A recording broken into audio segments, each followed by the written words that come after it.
Hello dear students and welcome to my channel Indian Maths. So in today's video we are going to solve the questions of exercise 6.3. Previously we have already discussed about the fundamental principle of counting and the concept of permutation. Now let's begin with the questions of exercise 6.3. So first question is how many 3-digit numbers can be formed by using the digits 1 to 9 if no digit is repeated. So आपको digits use करनी है 1 to 9 और उससे आपको जो है 3-digit number create करना है, ठीक है। तो इसमें इस क्वेश्चन को करने के आपके दो मेथड्स हैं, एक तो जैसे हमने फंडामेंटल प्रिंसिपल ऑफ काउंटिंग में सीखा था और एक जो हमारा परम्यूटेशन का कॉन्सेप्ट है, ठीक है। तो पहले परम्यूटेशन का कॉन्सेप्ट देखते हैं। वो क्या कहता है कि आपके पास 9 डिजिट्स है 1 to 9 और उसमें से आपको 3 डिजिट सिलेक्ट करनी है और कोई भी डिजिट रिपीट नहीं होनी चाहिए। तो जो आपका रिक्वायर्ड आंसर होगा वो सिंपली हो जाएगा 9p3, ठीक है। तो आप इसको जब सॉल्व करोगे तो npr का फॉर्मूला क्या होता है, n factorial divided by n minus r factorial, that means n minus 3 factorial. तो this will give you n factorial and this is 6 factorial. तो 9 फैक्टोरियल को मैं लिख सकती हूँ 9 इंटू 8 इंटू 7 इंटू 6 फैक्टोरियल और ये है 6 फैक्टोरियल। तो ये कैंसिल आउट हो जाएंगे। तो 9 इंटू 8 इंटू 7 करना है तो ये हो जाएगा आपका 9 8 72 और ये आप इंटू 7 करोगे तो दिस विल गिव यू 504, ठीक है। So your answer will be 504, यानी 504 नंबर्स आप बना सकते हो 3 डिजिट के फ्रॉम द नंबर्स 1 to 9, ठीक है। अब अगर इसी क्वेश्चन को मैं फंडामेंटल प्रिंसिपल ऑफ काउंटिंग से देखूं जो हम 6.1 एक्सरसाइज में सॉल्व कर रहे थे, तो उसमें हम कैसे करते थे, क्योंकि हमें डिजिट्स रिपीट नहीं करनी है तो पहले बॉक्स के पास 9 ऑप्शंस होंगे, सिमिलरली दूसरे बॉक्स के पास 8 ऑप्शंस होंगे और तीसरे बॉक्स के पास 7 ऑप्शन हो जाएंगे। तो उससे प्रिंसिपल से कितने टोटल ऑप्शंस हो जाएंगे आपके पास 9 इंटू 8 इंटू 7, तो जो आपको सेम ही आंसर मिलेगा 504, ठीक है। तो इस टाइप के क्वेश्चंस में आप दोनों में से किसी भी तरीके से कर सकते हैं। तो नेक्स्ट क्वेश्चन देखते हैं, how many 4 digit numbers are there with no digit repeated, ठीक है। तो आपको 4 डिजिट नंबर बनाना है। अब जो भी हम नंबर्स बनाते हैं तो वो बेसिकली 0 से लेके 9 तक के डिजिट्स की हेल्प से बनते हैं, ठीक है। तो 0 से 9 तक कितनी डिजिट्स हो जाती हैं, 10 डिजिट्स हो जाती हैं। तो बेसिकली आपको 10 डिजिट्स की हेल्प से 4 डिजिट नंबर बनाना है। तो परम्यूटेशन की डेफिनेशन से ये हो गया आपका 10p4, ठीक है। 10 डिजिट से हम 4 डिजिट नंबर बना रहे हैं और आपको ये दे दिया है कि no digit will be repeated. अब यहाँ पे प्रॉब्लम क्या आएगी कि अगर ये जो 0 वाले डिजिट है अगर मैं इसको स्टार्टिंग में लिख दूं, मान लो ये नंबर बना दिया मैंने 0612, तो ये अल्टीमेटली क्या हो जाएगा, ये एक मेरा 3 डिजिट नंबर हो जाएगा, ठीक है। क्योंकि 0 अगर स्टार्टिंग में है तो उसको काउंट नहीं करेंगे, तो ये एक 3 डिजिट नंबर बनेगा। तो मुझे इस 10p4 में से वो सारे नंबर्स हटाने होंगे जिनकी स्टार्टिंग में 0 आ जाएगा, ठीक है। तो वो मैं कैसे देखूंगी, स्टार्टिंग में 0 आने का मतलब क्या है कि यहाँ पे मैंने 0 फिक्स कर दिया, तो यानी अब इस बॉक्स के पास कोई चॉइस नहीं बची, यहाँ पे 0 ही आएगा। अब मेरे पास बचे ये रिमेनिंग 3 बॉक्सेस। तो इन 3 बॉक्सेस के लिए मेरे पास अब कितने ऑप्शंस बचेंगे, क्योंकि 0 तो आ गया, डिजिट्स रिपीट नहीं होंगी, तो अब इन 3 बॉक्सेस में 0 तो नहीं आएगा। तो मतलब 9 डिजिट्स में से मुझे 3 बॉक्सेस को फिल करना है, ठीक है। तो ये टोटल ऑप्शन कितने हो गए, 9p3, यानी 9p3 वो नंबर्स हैं जिनकी स्टार्टिंग में 0 आ जाएगा, ठीक है। तो इसको हम 10p4 में से माइनस करा देंगे तो हमारा जो है रिक्वायर्ड नंबर हमें मिल जाएगा। तो इसको आप कुछ नहीं, सिंपल अब कैलकुलेशन है, सॉल्व कर दो। ये हो जाएगा 10 फैक्टोरियल, नीचे हो जाएगा 10 minus 4 that means 6 factorial, minus ये हो गया 9 फैक्टोरियल और 9 माइनस 3 6 फैक्टोरियल। तो यहाँ से मैं 1/6 फैक्टोरियल कॉमन ले सकती हूँ। 10 फैक्टोरियल को आप लिख सकते हो 10 इंटू 9 फैक्टोरियल और ये है माइनस का 9 फैक्टोरियल। तो यहाँ से देखो 9 फैक्टोरियल भी आपका कॉमन आ जाएगा, डिनोमिनेटर में है 6 फैक्टोरियल और ब्रैकेट में बचेगा 10 माइनस 1। अब ये इस 9 फैक्टोरियल को आप लिख सकते हो 9 into 8 into 7 into 6 factorial divided bye 6 factorial और ये बचेगा इंटू में 9। तो ये आपका कैंसल आउट हो जाएगा, ठीक है। 9 इंटू 8 इंटू 7 अभी पीछे भी करा था, आई गेस ये आया था 504 इंटू 9। तो इसको आप सॉल्व करोगे तो आपको आंसर मिल जाएगा, ठीक है। कुछ भी नहीं है, बेसिक मल्टीप्लीकेशन है।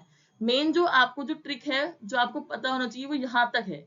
एक बार आपने ये लिख दिया उसके बाद तो आपको बेसिक कैलकुलेशन करनी है, जो कि मतलब इतनी कोई कॉम्प्लिकेटेड नहीं है, ठीक है। तो यहाँ तक आपको कॉन्सेप्ट समझ में आना चाहिए। नेक्स्ट क्वेश्चन देखते हैं, ये क्या कह रहा है, how many 3 digit even numbers can be made using the digit 1 2 3 4 6 and 7, ठीक है।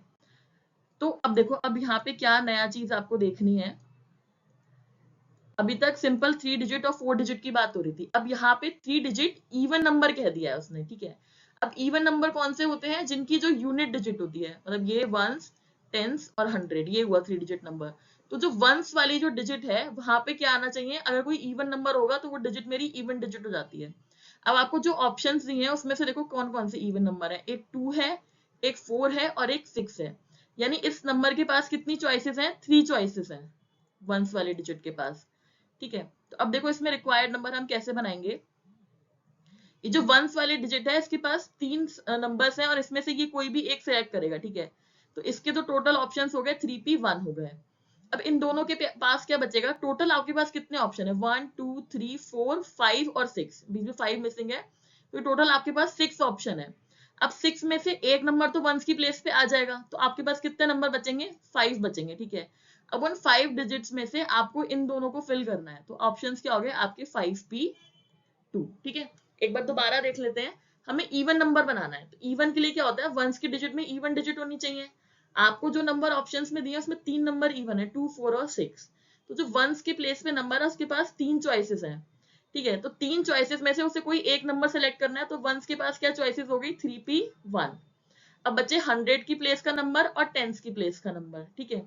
अब उसके पास कितनी चॉइसेस बचेंगी, ओवरऑल आपके पास 6 नंबर्स हैं, ठीक। अब इन 6 नंबर में से एक नंबर तो वंस की प्लेस पे आ जाएगा, ठीक है, तो उसको तो आप दोबारा नहीं ले सकते। तो आपके पास क्या चॉइस बचेगी, 5 डिजिट्स में से आपको 2 डिजिट सिलेक्ट करनी है, यानी 5p2।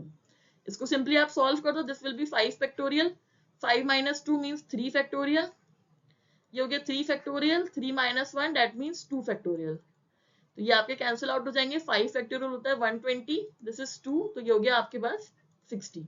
तो इन नंबर्स की हेल्प से टोटल आप 60 इवन नंबर्स जनरेट कर सकते हैं, ठीक है। नेक्स्ट है, find the number of 4 digit numbers that can be formed using the digits 1 2 3 4 5 if no digit is repeated and how many these will be even, ठीक है। तो फिर फर्स्ट पार्ट तो बहुत सिंपल है, आपको 5 डिजिट दी हुई है 1 2 3 4 5 और उनकी हेल्प से आपको 4 डिजिट नंबर बनाना है।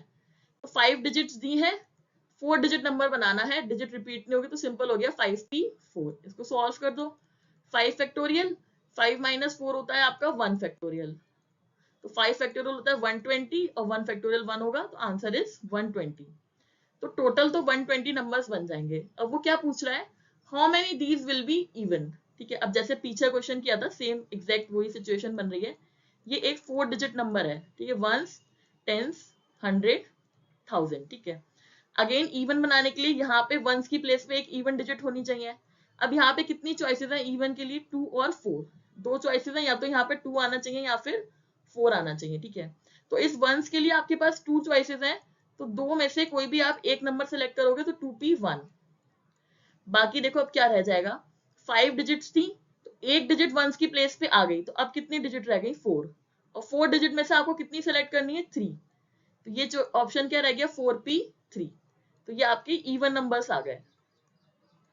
इसको सॉल्व कर दो, this will be 4 factorial, 4 minus 3 1 factorial, this is 2 factorial, 2 minus 1 this is 1 factorial. तो 4 फैक्टोरियल हो जाएगा आपका 4 into 3 into 2 into 1 and this is 2 into 1। तो ये हो गया 12 to 24 to 48। So this is your answer, ठीक है। आई गेस अब ये कॉन्सेप्ट सबको समझ में आ गया होगा किस तरीके से आपको अगर डिजिट्स दी हुई है तो 4 डिजिट नंबर कितने बनेंगे, 3 कितने बनेंगे, उसमें से इवन कितने बनेंगे। ऐसे ही अगर वो ऑड के लिए पूछ लेगा तो जो ऑड वाले ऑप्शन है आप उसके हिसाब से कर दोगे, ठीक है। तो मतलब कॉन्सेप्ट आई होप कि अब तक क्लियर हो गया होगा डिजिट्स वाला, ठीक है। अब नेक्स्ट क्वेश्चन देखते हैं, ये भी बहुत सिंपल है। From a committee of 8 persons in how many ways can we choose a chairman and a vice chairman assuming one person cannot hold more than one position। तो 8 लोग हैं, ठीक है, 8 persons में से you have to select 2 person, ठीक है। एक को चेयरमैन की पोस्ट पे सेलेक्ट करना है, एक को वाइस चेयरमैन की पोस्ट पे सेलेक्ट करना है। और क्लियर है, अगर एक इंसान को आपने चेयरमैन की पोस्ट पे सेलेक्ट करा है तो आप उसको वाइस चेयरमैन नहीं बनाओगे, ठीक है, दो अलग अलग लोग होंगे, तो मतलब यहाँ पे रिपीटेशन नहीं हो रहा है। तो बेसिकली क्या हो रहा है, 8 लोगों में से आपको 2 लोग सिलेक्ट करने हैं, तो ये सिंपल क्या बन जाएगा आपका 8p2। फॉर्मूला लगा दो, 8 फैक्टोरियल माइनस 6 फैक्टोरियल, तो ये जाएगा 8 into 7 into 6 factorial divided bye 6 factorial, ये कैंसिल आउट हो गया, 7 8 56। तो टोटल 56 आपके कॉम्बिनेशंस बन जाएंगे 8 लोगों में से चेयरमैन और वाइस चेयरमैन के लिए, ठीक है। भी नेक्स्ट क्वेश्चन है, यहाँ पे आपको n की वैल्यू फाइंड आउट करनी है, तो सिंपल हम परम्यूटेशन का फॉर्मूला यूज करेंगे, ठीक है। तो ये हो जाएगा आपका n-1 फैक्टोरियल, ये n-1 p3 है, तो ये हो जाएगा n-1 -3 फैक्टोरियल, ये रेशियो में चल रहा है, ये हो जाएगा n फैक्टोरियल और ये हो जाएगा n-4 factorial and this is equals to 1:9, ठीक है। तो अगर मैं इसको डिवाइड में लिख लूं नेक्स्ट स्टेप में, तो what I will gate 9-1 factorial divided bye n-4 factorial, ये पूरा डिवाइड n फैक्टोरियल और ये n-4 फैक्टोरियल और ये हो गया आपका 1 डिवाइडेड बाय 9, ठीक है। तो ये देखो ये तो आपकी टर्म्स कैंसिल आउट हो गई, तो व्हाट विल यू गेट, ये हुआ n-1 फैक्टोरियल और यहाँ चल रहा है n फैक्टोरियल। अब इस n फैक्टोरियल में से इसको मैं ऐसे लिख सकती हूँ n इंटू n-1 फैक्टोरियल, ठीक है, और ये हो गया आपका 1/9, तो ये तो मेरा कैंसिल आउट हो जाएगा, तो मुझे क्या मिल रहा है 1/n इज इक्वल्स टू 1/9, तो जब आप क्रॉस मल्टीप्लाई कराओगे तो you will get n is equals to 9, ठीक है। सिंपल है, बस आपको इसका फॉर्मूला तो सबको पता ही है एनपीआर का, तो उसके लगा के आपको बस जस्ट बेसिक कैलकुलेशंस है। अभी नेक्स्ट क्वेश्चन है, यहाँ पे आपको r फाइंड आउट करना है, ठीक है, तो सेम वैसे ही है, बस आपको सिंपल फॉर्मूला अप्लाई करना है।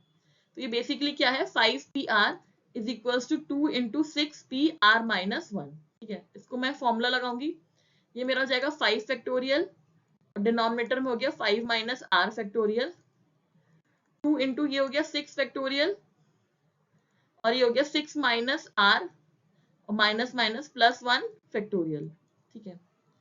तो what I will get 5 factorial 5 minus r factorial equals to 2 into, इसको मैं लिख सकती हूँ 6 इंटू 5 फैक्टोरियल और ये मुझे मिलेगा 7 माइनस r फैक्टोरियल, ठीक है। तो ये मेरा 5 फैक्टोरियल से 5 फैक्टोरियल कैंसिल आउट हो गया,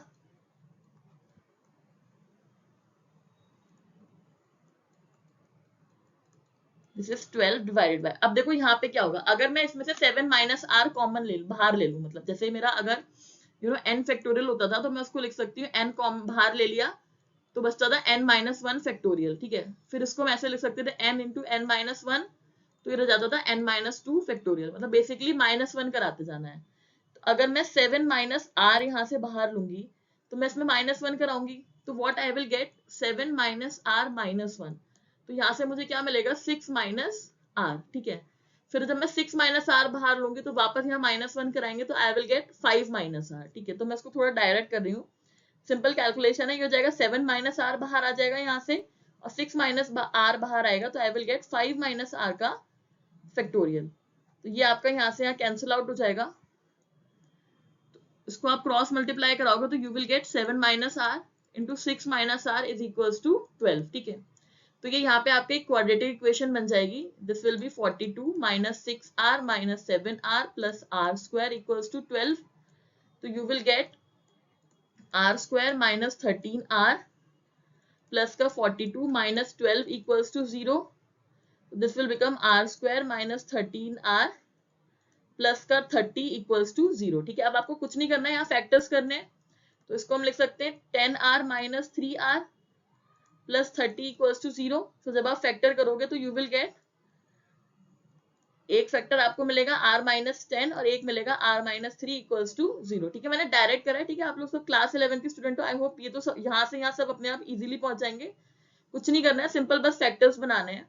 तो अब यहाँ से देखो जो समझने की बात है, आपको r की दो वैल्यू मिल रही है, r equals to 10 and r equals to 3, ठीक है। अब आप देखो आपका क्वेश्चन क्या था 5pr equals to 2 into 6pr minus 1, तो जब भी हम npr की बात करते हैं, ठीक है, तो यहाँ पे जो r होता है इसकी वैल्यू 0 से लेके n तक ले सकते हैं, मतलब ये r जो है n से बड़ा नहीं हो सकता, r कभी भी n से ग्रेटर नहीं हो सकता। तो ये जो r इक्वल्स टू 10 है ये वैल्यू 5 से बड़ी है, तो इसका मतलब this value is not possible, ठीक है। तो ये हमारा आंसर नहीं होगा, तो हमारा आंसर क्या होगा r equals to 3, this is the answer, ठीक है। ऐसे ही सिमिलर लाइंस पे आपको ये सेकंड पार्ट सॉल्व करना है, ये मैं सॉल्व नहीं कर रही हूँ, जस्ट जैसे आपने ये सॉल्व करा सिंपल फॉर्मूला लगाना है, ऐसे ही सेम क्वाड्रेटिक इक्वेशन बनकर आएगी, वहां पे दो वैल्यूज आएंगी, उसमें भी एक वैल्यू आपके इस n से बड़ी होगी, ठीक है, तो उसको आप डिस्कार्ड कर दोगे, जो वैल्यू n से छोटी होगी that will be your answer. So we are moving towards next question. तो अभी तक हम डिजिट्स की बात कर रहे थे, अब हम थोड़ा सा वर्ड्स पर आ रहे हैं, लेटर्स को किस तरीके से हम अरेंज कर सकते हैं उसके क्वेश्चंस हैं। So how many words with or without meaning can be formed using all the letters of the word equations using each letter exactly once? ठीक है, सीधा सिंपल क्वेश्चन है। इस इक्वेशन वर्ड के अल्फाबेट्स की हेल्प से आप कितने वर्ड्स बना सकते हो, ठीक है, जिसमें आपको एक लेटर को एक ही बार यूज करना है। तो देखो इसमें कितने हैं, 1 2 3 4 5 6 7 8। तो देखो इस तरीके के क्वेश्चंस में जब भी मतलब वर्ड्स की बात आ रही है, अल्फाबेट्स की बात आ रही है, तो आप सिंपल काउंट कर लो, 8 अगर वर्ड्स हैं तो आपको 8 फैक्टोरियल आपका आंसर हो जाएगा, ठीक है। यहाँ पर अगर कोई भी अल्फाबेट रिपीट हो रहा था स्पेलिंग में, तो हम उसको उतनी बार उतने नंबर से हम डिवाइड करा देते, जो हमारा सीधा फॉर्मूला है। तो इस क्वेश्चन का आंसर सिंपली हो जाएगा आपका 8 फैक्टोरियल, क्योंकि यहाँ पे कोई भी वर्ड रिपीट नहीं हो रहा है, ठीक है। अब देखो नेक्स्ट, देखो यहाँ से आपको समझ में आएगा कि इसका कॉन्सेप्ट क्या होता है। अब ये क्या कह रहा है कि मंडे ये वर्ड दिया हुआ है, इसके अल्फाबेट से आप कितने लेटर बना सकते हो विद और विदाउट मीनिंग। फर्स्ट वो क्या कह रहा है, 4 letters are used at a time, ठीक है, यानी एक बार में आपको 4 लेटर ही यूज करने हैं। तो टोटल कितने लेटर है यहाँ पे, 1 2 3 4 5 6। तो आपके पास 6 लेटर्स हैं और you have to choose 4 letters. तो ये क्या हो जाएगा आपका 6p4। तो उसको सिंपल सॉल्व कर लोगे, 6 फैक्टोरियल, ये हो जाएगा आपका 6 माइनस 4 दैट मीन्स 2 फैक्टोरियल। तो हो जाएगा आपका 6 into 5 into 4 into 3 into 2 factorial divided by 2 factorial. ये आप कैंसिल आउट कर दोगे, तो इसको आप मल्टीप्लाई करा लोगे तो you will get your answer. ये हो जाएगा 20 इंटू 3 60 एंड 60 इंटू 6, तो दिस विल बी 360, ठीक है। तो टोटल आप 360 वर्ड्स बना सकते हो 4 लेटर्स के। सेकंड क्या कह रहा है, all letters are used at a time, ठीक है। अब पीछे वाला जैसा ही हो गया, अब सारे लेटर्स यूज करने, तो 6 लेटर्स हैं, तो ये सिंपली क्या हो जाएगा 6 फैक्टोरियल, ठीक है। अब इसको हम 6 फैक्टोरियल कैसे कर रहे हैं, बेसिकली हुआ ये कि 6 में से आपको 6 की बना देना है, ठीक है। तो अगर आप इसमें फॉर्मूला लगा दोगे तो क्या हो जाएगा 6 फैक्टोरियल और 6 माइनस 6 फैक्टोरियल, यानी कि 6 फैक्टोरियल और 0 फैक्टोरियल, और 0 फैक्टोरियल 1 होता है, तो यू विल गेट 6 फैक्टोरियल। तो जहां पे भी ऐसे अल्फाबेट्स वाले, उसमें जब वो जितने वर्ड्स हैं उस अल्फाबेट्स हैं उस वर्ड में, अगर वो सबको यूज करने के लिए बोल रहा है और रिपीटेशन अलाउड नहीं है, तो आपको सिंपली उस नंबर का फैक्टोरियल कर देना है, ठीक है। थर्ड क्या कह रहा है, all letters are use but the first letter is a vowel, ठीक है। तो अब देखो ये 6 लेटर का वर्ड है, ठीक है। अब वो क्या कह रहा है कि पहला जो लेटर है उसको वोवल कर देना है, बाकी आप कैसे भी लगा सकते हो। अब यहाँ पे देखो कितने वोवल्स हैं, यहाँ पे हमारे पास 2 वोवल्स हैं। तो जो फर्स्ट वाला है उसके पास 2 चॉइसेस हैं, या तो यहाँ पे ओ आएगा यहाँ पे, या फिर ए आएगा, और बाकी जो पोजीशंस हैं उसमें कोई भी अल्फाबेट आ सकता है, ठीक है। तो देखो इसके लिए क्या कैसे बनेगा, तो फर्स्ट अल्फाबेट के लिए तो क्या करना है, 2 में से आपको कोई एक सेलेक्ट करना है, ठीक है। जैसे हम इवन नंबर का कॉन्सेप्ट कर रहे थे, सेम वैसा ही हो गया। अब बाकी के लिए देखो क्या चॉइसेस बची, टोटल यहाँ पे 6 लेटर्स थे, तो एक तो यहाँ पे फिक्स हो जाएगा वोवल, तो अब कितने ऑप्शंस बच जाएंगे, 5 बच जाएंगे। और 5 ऑप्शंस में से आपको कितने सेलेक्ट करने हैं, 1 2 3 4 5, 5 ही सेलेक्ट करना है, तो ये हो जाएगा 5p5। तो सेम इवन नंबर वाला जैसा कॉन्सेप्ट लग रहा है। वॉबल्स के लिए आपके पास 2 ऑप्शन थे, तो पहले के पास तो 2 में से उसको कोई भी एक सिलेक्ट करना है, ठीक है। उसके बाद बाकी रिमेनिंग 5 अल्फाबेट्स हैं, तो उनको आपको 5 तरीके से अरेंज करना है, तो 5p5। तो ये सॉल्व कर लो, ये हो जाएगा आपका 2 फैक्टोरियल और ये हो जाएगा आपका 5 factorial. This will B 2 into 120, तो ये हो जाएगा आपका 240। दिस इज द आंसर, ठीक है। आई होप समझ में आ रहे होंगे क्वेश्चंस। देखो ये भी कुछ कुछ वैसा ही है। यहाँ पे वो क्या पूछ रहा है, how many of the distinct permutations of the letter Mississippi do the 4 I's not come together, ठीक है। अब वो कह रहा है ऐसे आपको परम्यूटेशंस बताने हैं जहां पर ये जो 4 आई हैं ये एक साथ ना आए, ठीक है। तो इसको देखो स्टेप बाय स्टेप करते हैं, पहले हम इसके टोटल परम्यूटेशंस देख लेते हैं कितने बैठेंगे। अब देखो ऐसे क्वेश्चन में टोटल परम्यूटेशंस कैसे देखते हैं, पहले तो आप काउंट कर लो कितने अल्फाबेट्स हैं, 1 2 3 4 5 6 7 8 9 10 11। तो ऊपर आ गया 11 फैक्टोरियल। अब देख लो कौन कौन से रिपीट हो रहे हैं। m तो एक ही बार आ रहा है, i देख लो 1 2 3 4, तो आप 4 फैक्टोरियल से डिवाइड करा दोगे। s 1 2 3 4, अगेन 4 फैक्टोरियल से डिवाइड, और p आ रहा है आपका 2 टाइम्स, तो इनटू 2 फैक्टोरियल से डिवाइड। तो ये तो हो गया आपका टोटल परम्यूटेशंस, ठीक है। अब नेक्स्ट आपको ये क्या कह रहा है कि आपको ऐसे परम्यूटेशन बताने हैं जहां पे ये 4 आईज जो है वो साथ में ना आए। तो पहले मैं वो परम्यूटेशंस निकालूंगी जहां पे ये 4 आई साथ में आते हैं, और वो कैसे निकालेंगे, हम क्या करेंगे, इन 4 आईज को मिला के एक वर्ड मान लेते हैं, ठीक है। हमने कह दिया ये हमारा एक वर्ड बन गया, ठीक है। तो बाकी रिमेनिंग यहाँ पे क्या बचा, M S S S S P P, ठीक है। तो ये अलग है, और इस पूरे को मिला के एक वर्ड मान लिया। तो अब देखो टोटल कितने वर्ड्स हो गए, एक वर्ड ये, और 2 3 4 5 6 7 8, टोटल आपके 8 वर्ड्स हो गए, ठीक है। मतलब ये 7 थे और इस पूरे को मिला के 1 माना है, तो 8। तो टोटल परम्यूटेशंस क्या हो जाएंगे, यहाँ पे 8 फैक्टोरियल, और देखो रिपीट सेम सेम क्या है, यहाँ पे 4 एस है तो 4 फैक्टोरियल से डिवाइड, और 2 पी है तो 2 फैक्टोरियल से डिवाइड, ठीक है। और ये आई है, इनसे कोई फर्क नहीं पड़ता क्योंकि इसको तो हमने पूरा एक वर्ड माना है, ठीक है। ये सब सेम है। तो ये हमारे हो गए permutations when 4 eyes come together, ठीक है। यानी जब चारों आई संग में आ रहे हैं उसके परम्यूटेशन हो गए। अब हमें क्या निकालना है, हमें चाहिए permutations when 4 I's not come together, ठीक है, साथ में ना आए। तो बेसिकली टोटल में से आप इनको माइनस करा दोगे तो आपको वो मिल जाएंगे, ठीक है। तो ये क्या हो जाएगा, टोटल था आपका 11 factorial, 4 factorial into 4 factorial into 2 factorial minus 8 factorial divided by 4 factorial into 2 factorial. तो जब आप इसको सॉल्व करोगे then you will get your answer, ठीक है। मैं यहाँ पे सॉल्व नहीं करूंगी क्योंकि कैलकुलेशन थोड़ी सी लेंदी है, आपको मल्टीप्लाई करना पड़ेगा, बट इजी है, ऐसा कोई कॉम्प्लिकेटेड नहीं है। तो व्हेन यू सॉल्व दिस तो आपको आपका आंसर मिल जाएगा, ठीक है। तो आई होप ये सबको समझ में आया होगा। तो नेक्स्ट और लास्ट क्वेश्चन है इस एक्सरसाइज का, जो कि काफी इंटरेस्टिंग है। तो वो क्या कह रहे हैं, in how many ways can the letter of the word permutations be arrange if the word start with P and end with S, ठीक है। तो देखो पहले आप देख लो यहाँ पर टोटल कितने हैं, 1 2 3 4 5 6 7 8 9 10 11 12, तो टोटल यहाँ पे 12 है। अब वो क्या कह रहा है, पहले पे p फिक्स कर दो और लास्ट में x फिक्स कर दो, ठीक है, जो ऑलरेडी है। तो टोटल 12 है, आपने पहला और लास्ट फिक्स कर दिया, तो बीच के 10 रह गए, ठीक है। तो 10 अल्फाबेट्स रह गए, उनको हम शफल करना है, तो हो गया 10 फैक्टोरियल। अब इसमें देख लो जो जो रिपीट कर रहे हैं उसे डिवाइड कर दो। तो आई गेस यहाँ पे सिर्फ t ही है जो 2 टाइम्स आ रहा है, बाकी कोई भी अल्फाबेट रिपीट नहीं कर रहा। तो ये क्या हो जाएगा, 10 factorial divided bye 2 factorial. This is the answer of first part, ठीक है। अब दूसरा क्या कह रहा है, वॉवल्स आर ऑल टुगेदर, ठीक है। अब ये पीछे क्वेश्चन जैसे उसमें कहता है आई सारे एक साथ, वो पूछा था नहीं आने चाहिए, यहाँ पे पूछ रहा है सारे वॉवल्स एक साथ आने चाहिए। तो कॉन्सेप्ट वही है, ठीक है। तो क्या करोगे आप, जितने भी यहाँ पे वॉवल्स हैं उनको मिला के एक वर्ड मान लो। अब यहाँ देखो कौन कौन से वॉवल है, ई यू ए आई ओ, देखो इसमें सारे वॉवल्स आ गए, ए ई आई ओ यू, यानी टोटल 5 वॉवल्स हैं, ठीक है। तो इन 5 vowels A E I O you, इसको मिला के आप एक वर्ड मान लो, ठीक है। बाकी हमारे पास क्या बचेगा, पी आर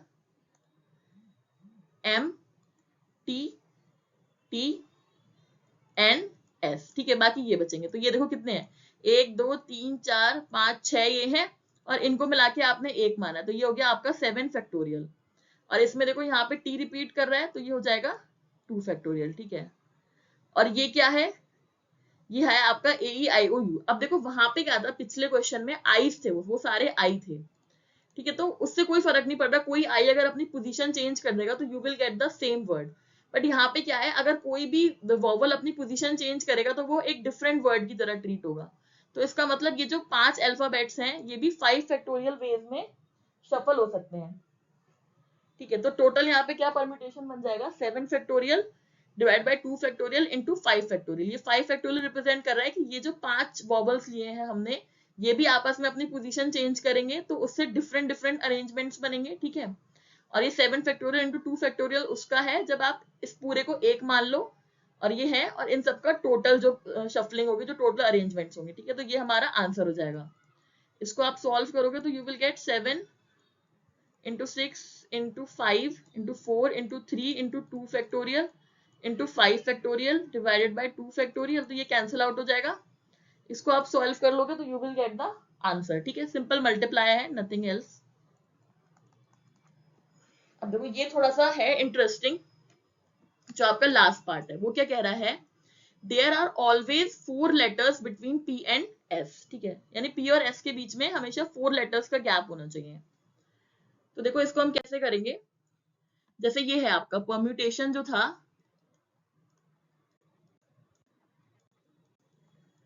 ठीक है, ये है। तो अब अगर मैं कह दूं केस 1 लेके चलते हैं, तो अगर मेरा P यहाँ पर है, ठीक है, तो वो कह रहा है 4 लेटर्स का गैप है, तो ये 1 2 3 4, तो मेरा S यहाँ होना चाहिए, ठीक है। तो बाकी सारे अल्फाबेट्स अपने शफल करेंगे, ठीक। अब सेकंड केस लेके चलो, अगर मैं कहती हूँ P मेरा यहाँ पर है E, तो अब बीच में 4 लेटर का गैप होना चाहिए, तो 1 2 3 4, तो S मेरा यहाँ होना चाहिए। ऐसे थर्ड केस हो जाएगा आपका, अगर P मेरा यहाँ R की जगह पे होगा तो बीच में आप 4 स्पेस छोड़ोगे, तो S आपका यहाँ हो जाएगा। फोर्थ केस क्या बनेगा, अगर P मेरा M की जगह पे होगा तो U T A T का स्पेस छोड़ोगे तो I की जगह S आएगा। फिफ्थ केस क्या बनेगा, P अगर मेरा M की जगह पे होगा तो आप U T A और T का स्पेस छोड़ोगे तो यहाँ पे S आएगा। सिक्स केस क्या बनेगा, अगर ये P मेरा यहाँ T की जगह होगा तो आप A T I O का स्पेस छोड़ोगे तो N की जगह S आएगा। और सेवेंथ केस क्या बनेगा, अगर P मेरा यहाँ A की जगह पे होगा तो ये आप TION का स्पेस छोड़ोगे तो यहाँ लास्ट में ऐसा आएगा, ठीक है। इसके बाद और कोई कॉम्बिनेशन नहीं बनेगा। तो 7 केसेस तो ये हो गए, ठीक है। अब मैं इसमें P और S की पोजीशन को रिप्लेस कर दूं, क्योंकि वो ऐसा कुछ नहीं कह रहा है कि पहले P आएगा बाद में S आएगा, ठीक है। तो अगर मैं पोजीशन को रिवर्स कर दूं, यानी S यहाँ पे ले लूं और P यहाँ पे ले लूं, तब भी इनके बीच में 4 अल्फाबेट्स का गैप रहेगा, ठीक है। तो ऐसे मेरे टोटल कितने केसेस बन जाएंगे, जब P पहले है और S बाद में है तो 7 बन रहे हैं। उसको मैं रिवर्स कर दूंगी तो फिर से 7 बनेंगे। टोटल कितने केसेस बन जाएंगे, ऐसे 14 केसेस बन जाएंगे, ठीक है। और जब हमने इसका फर्स्ट पार्ट किया था, जहां पे P फर्स्ट पोजीशन पे फिक्स था और S सेकंड पोजीशन पे फिक्स था, तो क्या हो रहा था, बीच में जो ये 10 लेटर्स हैं, ये 10 फैक्टोरियल वे में अरेंज होते हैं और इनके बीच में T रिपीट कर रहा है, तो उसको आप 2 फैक्टोरियल से डिवाइड करा दोगे, ठीक है। तो अब ये सेम कहानी यहाँ पर भी होगी। P और S ने अपनी 2 जगह पकड़ ली है, ठीक है। P ने अपनी जगह फिक्स कर ली, S ने अपनी जगह फिक्स कर ली। अब बाकी रह जाते हैं 10 लोग, तो वो 10 लोग 10 फैक्टोरियल वे में अपनी जगह को चेंज कर सकते हैं। और T मेरा 2 बार रिपीट हो रहा है, तो उसको मैंने 2 फैक्टोरियल से डिवाइड करा दिया। और ये सेम सिनेरियो कितनी बार हो रहा है, 14 टाइम्स हो रहा है। तो this will be my answer, ठीक है। आई होप ये सबको समझ में आए होंगे। देखो ये जितने भी क्वेश्चंस हैं यहाँ पे, ये सारे आपके मतलब कई सारे कॉम्पिटिटिव एग्जाम्स में भी आते हैं, प्लस ये आपके चैप्टर है तो आपके मतलब सिलेबस में भी, स्कूल एग्जाम में भी आएंगे, ठीक है। तो यहाँ पे बस आपको फॉर्मूला ध्यान रखना है, प्लस आपको ऐसे सिमिलर क्वेश्चंस की प्रैक्टिस करनी है, सारे एग्जाम्पल सॉल्व करने हैं, एक्सरसाइज के क्वेश्चन सॉल्व करने हैं, तो आपको कॉन्सेप्ट की क्लैरिटी आ जाएगी। और आई होप ये एक्सरसाइज सबको समझ में आ गई होगी, सबको क्लियर हो गई होगी। अगर किसी को भी कोई भी डाउट है, then you can ask in the comment section. I reply to all the comments and thank you so much.